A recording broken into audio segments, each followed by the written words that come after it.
Dongeng tukang sihir dan tukang roti. Pada tahun 1655 di Amerika, tinggal seorang tukang roti bernama Pak Bas dengan istrinya. Roti buatan Pak Bas sangat enak. Sampai-sampai penduduk seberang sungai pun hari itu menjelang tahun baru. Pak Bas akan membuat roti tahun baru yang lezat untuk dijual. Seperti biasa, banyak orang berdatangan untuk membeli kue. Tak terasa hari sudah menjelang sore. Pak Bas pun segera menutup tokonya. Namun kemudian datang seorang nenek penyihir berpakaian aneh. Nenek itu berkata, Permisi. Saya ingin beli kue tahun baru 1 lusin.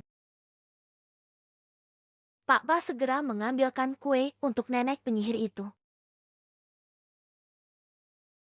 Ini naik kuenya. Namun si nenek menggerutu. Saya kan minta 1 lusin. Ini cuma 12 kue. Saya minta satu lagi. Pak Bas kemudian menjelaskan, kalau 1 lusin itu berjumlah 12 kue. Akan tetapi si nenek penyihir meminta 1 kue lagi. Pak Bas jadi jengkel. Pergilah dari sini. Mintalah kue pada hantu-hantu jahat di luar sana. Si nenek penyihir merasa marah dan sedih karena tidak mendapat kue tahun baru. Ia pun pergi meninggalkan toko. Pak Bas kesal sekali hari ini. Setibanya di rumah, ia menceritakan kejadian di toko pada istrinya. Ibu Bas hanya tersenyum. Dengan sabar, ia berkata, Sudahlah Pak, bagaimana kalau tahun baru ini kita sediakan kue lebih untuk para pembeli?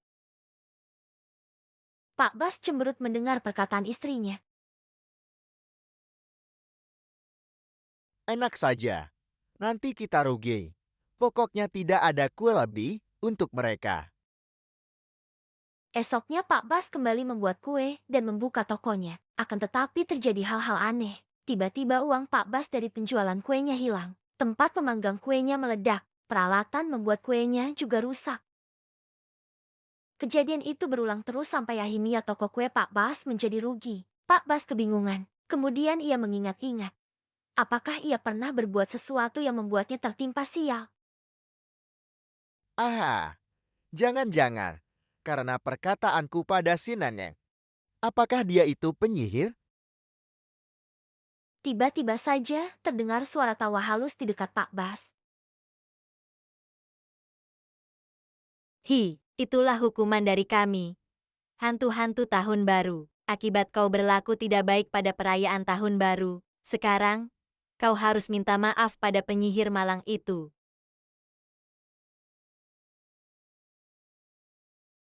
Setelah suara itu menghilang, ternyata si nenek sihir sudah berada di hadapan Pak Bas. Dengan muka cemberut ia berkata, Aku mau membeli kue tahun baru 1 lusin.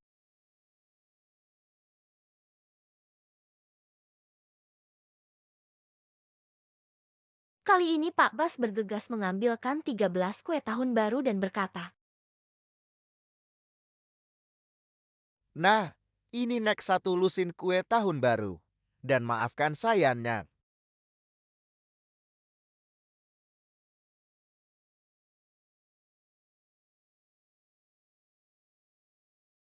si nenek mengambil kue sambil tersenyum. Lalu ia berkata pelan,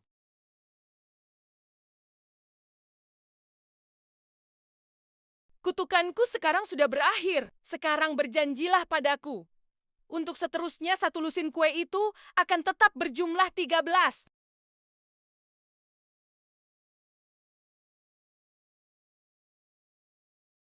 Pak Bas mengangguk. Sebelum pulang, nenek itu berkata,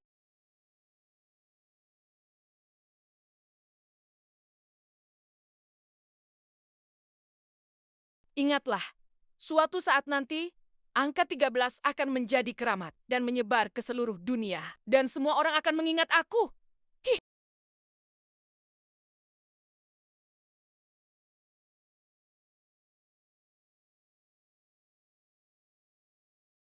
Sekian dongeng nenek sihir. Terima kasih.